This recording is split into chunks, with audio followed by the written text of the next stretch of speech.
though the Fat Controller was beginning to think well of him, whenever a chance came, the other engines would talk of nothing but bootlaces. "Remember the time one had to be used to get you out of trouble, James?" they would tease.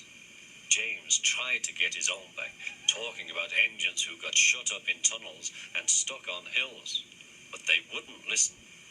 "You talk too much, little James," said Gordon. "A fine, strong engine like me has something to talk about. I'm the only engine who can pull the express. When I'm not there, they need two engines. Think of that. I've pulled expresses for years and have never once lost my way. I seem to know the right line by instinct." Every wise engine knows, of course, that the signalman works the points to make engines run on the right lines, but Gordon was so proud he had forgotten.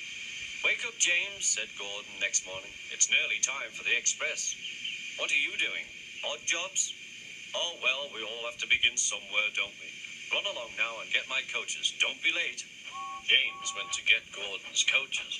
They were all shining with lovely new paint. He was careful not to bump them, and they followed him smoothly into the station, singing happily, "We're going away, we're going away."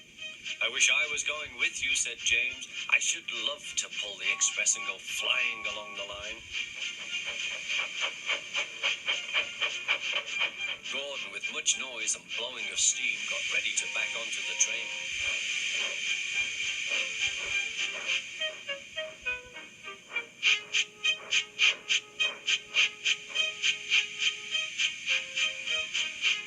The Fat Controller was on the train with other important people, and as soon as they heard the guard's whistle, Gordon started. Look at me now," he puffed, and the coaches glided after him. "Poop, poop, poop, poop, poop. Goodbye, little James. See you tomorrow." James watched the train disappear and then went back to work. He pushed some trucks into their proper sidings and went to fetch the coaches for another train. James had just brought the coaches to the platform when he heard a mournful noise. There was Gordon trying to sidle into the station without being noticed. "Hello, Gordon. Is it tomorrow?" asked James. Gordon didn't answer. He just let off steam feebly. "Did you lose your way, Gordon?" said James. "No, it was lost for me. I was switched off the main line onto the loop. I had to go all round and back again." "Perhaps it was instinct," said James. Meanwhile, all the passengers hurried to the booking office. "We want our money back," they shouted.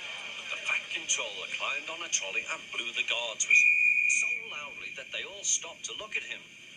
Then he promised them a new train at once.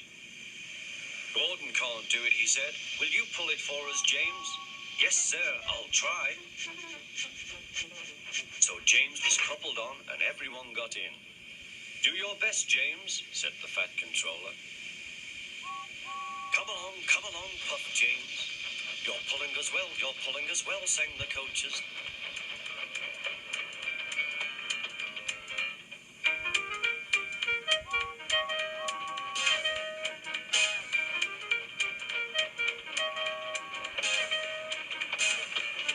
Bridges and stations flashed by, the passengers cheered, and they soon reached the station.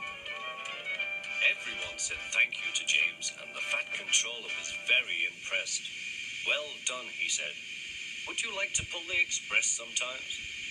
"Yes, please," answered James. Next day, when James came by, Gordon was pushing trucks. "I like some quiet work for a change," he said.